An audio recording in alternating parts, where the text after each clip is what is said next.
ഒരു ഈജിയൻ തൊഴുത്ത് പോലെ നിങ്ങൾ അതിശയകരമായ വിധത്തിൽ ആ എണ്ണം പറഞ്ഞാൽ നിങ്ങൾ കോടിക്കണക്കിന് രൂപ സർക്കാരിൻ്റെത് പറ്റുന്ന ആളുകൾ, CPM എന്താ ലേബലുള്ള ആളുകൾ ഇതിനകത്തും.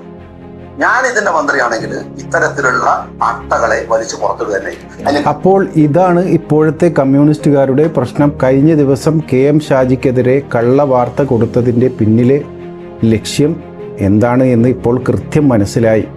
കഴിഞ്ഞ ദിവസം KM ഷാജി സാഹിബ് പരവതാനി പിരിക്കാതെ പുറത്തിറങ്ങില്ല, മണ്ണിലൂടെ നടക്കില്ല എന്ന വ്യാജ വാർത്ത കൈരളി ചാനലും ജനം TVയും നൽകിയിരുന്നു. തുടർന്ന് കമ്മ്യൂണിസ്റ്റ് സൈബർ ഇടങ്ങൾ അത് വല്ലാത്ത പ്രചരിപ്പിച്ചിരുന്നു. അത് എന്തുകൊണ്ട് എന്ന് ഇപ്പോൾ വളരെ കൃത്യമാണ്.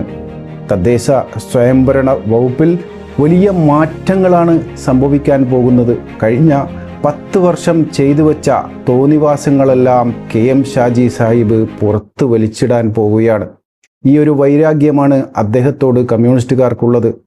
35 സീറ്റിൽ അവരെ ജനങ്ങൾ ഒതുക്കി.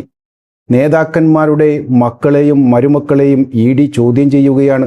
വലിയ പ്രതിസന്ധിയിലൂടെയാണ് കമ്മ്യൂണിസ്റ്റ് പാർട്ടി സഞ്ചരിച്ചു കൊണ്ടിരിക്കുന്നത്. അപ്പോഴാണ് ഇത്തരം കള്ളവാർത്തകൾ. ഇങ്ങനെ കള്ളവാർത്തകൾ നൽകിയാൽ ഇനിയും ജനങ്ങൾ നിങ്ങളെ തഴയുക തന്നെ ചെയ്യും. എത്ര വർഷമായി നിങ്ങൾ KM ഷാജി സാഹിബിനെ വേട്ടയാടുന്നു?